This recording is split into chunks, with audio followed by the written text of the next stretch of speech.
Sa pagpapatuloy ng kwento, nagpatuloy si So sa kanyang pagsisikap na putulin ng mga baging gamit ang kanyang espada, na sa sobrang nerbiyos ay kailangan niya ditong makatakas. Ang ibang miyembro ng sekta ay nagsimulang magtanong kung nasaan si So.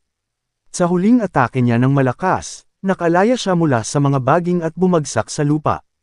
Nang tumingala si So, nakita ni So ang kanyang sarili sa gitna ng isang pool ng dugo at ang walang buhay na katawan ng kanyang mga kasama, habang ang babae ay nakatayo sa kanyang harapan, na itinaas ang kanyang espada. Habang sumusugod siya, pinagsisisihan ni So na namatay ang kanyang mga kaibigan, na pagtantong nahuli siya sa kanyang pagdating. Iniisip na matatapos lamang ito kung siya ay mamamatay, nabigla sa pangyayari sa pagkalipol ng buong sekta para sa isang insectile na tulad niya. Sa kabila nito, lumapit ang babae, itinaas ang kanyang espada, na kinilala siyang si Sogan Rim. Gayunpaman, bago siya makaatake, lumabas ang mga makapangyarihang vine sa paligid niya, na tina-target siya, at lumitaw si So sa tabi niya, nagbabala sa kanya laban sa paghawak kay So.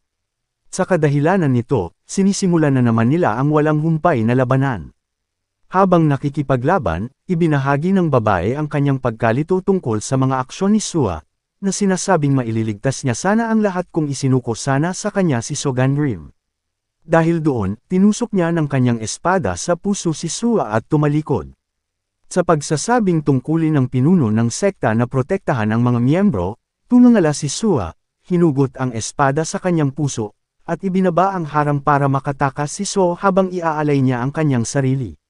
Nang makita si Sua na isinakripisyo ang sarili para sa kanya, nagsimulang mamuo ang mga luha sa mga mata ni So, at tumingin siya sa babae, iniisip na walang pagkakataon para sa kanya na manalo laban sa gayong makapangyarihang tao. Sa pag-aakalang nagpakita ito para patayin siya, pinag-isipan ni So kung bakit nangyari ito na dapat siya lamang ang mamamatay. Sa pagtingin kay Sua at sa lahat ng iba pang patay na miyembro ng kanyang sekta, biglang napansin ni So ang isang window screen sa harap niya, nagtatanong kung gusto niyang gamitin ang kanyang Power of Destiny Stilang. Sa pag-agos ng mga luha sa kanyang mukha, ginamit niya ang kanyang kapangyarihan at nakatanggap ng isang abiso na ang karma ay maiipon kapag ginamit ang kapangyarihang ito. Naipakita na mayroong 421 na patay sa lugar, tinanong ng window kung kaninong tadhana ang gusto niyang nakawin. Pagkatapos ng kaunting pagmumuni-muni, nagpasya siyang nakawin ang kapalaran ng lahat ng 421 na tao sa kanila at siya'y nagkaroon ng napakatinding kapangyarihan. Habang ina-activate niya ang kanyang kakayahan na Destiny of Stilang, nasimulan niyang makuha ang kapangyarihan ng lahat ng namatay na mga kasama, habang nakakaramdam ng pagsisisi sa naging dahilan ng kanilang pagkamatay. Habang patuloy siyang nagkakaroon ng iba't ibang kakayahan, napagtanto niya na tama ang ilang mga miyembro ng sekta. Sa sinabi nila na papatayin niya ang lahat saan man siya magpunta. Inaalala ang kanyang mga kaibigan at well-wishers na nangakong ililigtas siya sa mga nang-aapi sa kanya, iniisip niya na siya ang may pananagutan sa kanilang kapalaran. Naniniwala siya na ang kanyang kapalaran ang naging sanhi ng pagkamatay ng lahat, nakakapit ng mahigpit sa kanyang espada, na inuulit na siya ang dahilan ng masaker na ito. Sa sandaling iyon, narinig niya ang boses ng babae na tinatawag ang kanyang tadhana na interesante at tumingin sa kanya, natanggap ang abiso na ninakaw niya ang kapalaran ng lahat ng 421 katao. Nang malapit ng maglunsad ng atake ang babae sa kanya, binunot niya ang kanyang espada at nagbigay ng isang slash, na nagsasabi na ang lahat ng ito ay dahil sa kanya. Nang makita ng babae ang pagtalsik ng dugo mula sa kanyang katawan, nabigla ang babae at naghanda para sa depensa. Sa paniniwalang hindi niya ito hahayaang magtapos ng ganito, nangako si So na maghihiganti sa babae bago siya mamatay at inactivate ang kanyang ability na Master of the Sword. Sabay-sabay na inactivate ang kanyang mga ability na Hawkeye at Reflexes. Nagpatuloy si So at nagawang makaland ng isa pang malakas na slash sa kanya. Sa ganitong paraan, sa pamamagitan ng pag-activate ng iba't ibang kakayahan, patuloy siyang naglulunsad ng mga pag-atake habang ginagamit ang healing ability ng mga healers upang pagalingin ang sarili niyang mga sugat. Habang tumatagal ang matinding labanan, naglunsad si So ng atake gamit ang kanyang espada, gamit ang kakayahan ng Thousand Weight Axe, at sinunggaban ang babae, sa pag-aakalang nakahanap na siya ng magandang opening. Gayunman, sa sandaling maabot niya ito, tumalikod ang babae at nag-summon ng mga naglalakihang mga tipak ng yelo, na nakabasag sa kanyang pag-atake, tumagos sa kanyang katawan at nagdulot ng matinding sakit. Sa epekto ng biglaang atake na ito, bumagsak si So sa lupa sa pool ng dugo, na pagtanto na, sa kabila ng pagkakaroon ng mga mahahalagang kakayahan na ito, hindi niya magagamit ang mga ito ng maayos. Hawak ang kanyang basag na espada, iniisip ni So na kahit na ang ilan sa mga kakayahan ay nag-a-activate ng mag-isa, hindi niya ito lubos na mapakikinabangan ng kanyang mahinang katawan at sirang sandata. Naniniwala siya na hindi niya magagawang ipaghiganti ng maayos ang kapalaran ng 421 katao, habang ang isang babae na nakatayo sa kanyang harapan, hawak ang kanyang espada. Itinaas ang kanyang espada ng mataas, hinampas niya ito sa lupa, na nagdulot ng napakalaking spike ng yelo. Nang makita ang mga spike, napatingin siya, na sana ay nauunawaan niya kung paano gamitin ang kanyang mga kakayahan. Sa sandaling iyon, ang babae ay nagmamanipula ng mga spike upang lumipad patungo sa kanya, na tumusok sa kanyang binti. Kasabay nito, napagtanto niya na may ability para mamanage ang lahat ng ito. Samantala, ang babae ay lumapit sa kanya, na nagsasabi na ang kanyang mga pagsisikap ay walang saysay dahil siya ay nakatakda ng mamatay. Inalis ang spike sa kanyang binti, sinasalamin ni So na ang ability na kanyang iniisip ay ang kanyang pinag-oobserbahan sa loob ng maraming taon. Sa pag-iisip na ito, pinalitaw niya ang lupa sa ilalim upang mag-erupt, na nagpakita ng immense power ng mga vines. Ito'y nagpapakita ng ability ng tree leaf formation ay na-activate na. Sa pagkakaroon ng mga matitibay na baging, napagtanto ng babae na, bukod sa pagiging isang swordsman, ay sanay din si So sa spells.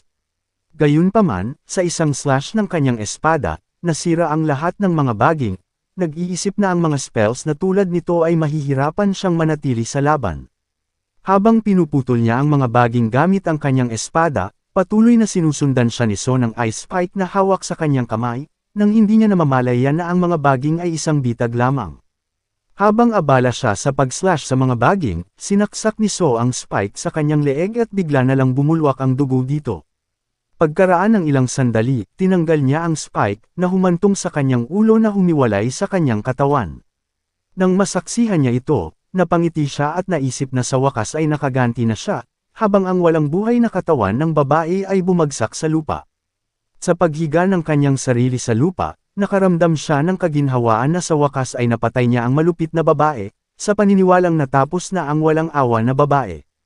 Bigla, nagsimula siyang sumuka ng dugo, na nag-trigger sa kanyang kakayahang mag-regenerate na automatikong pag-activate.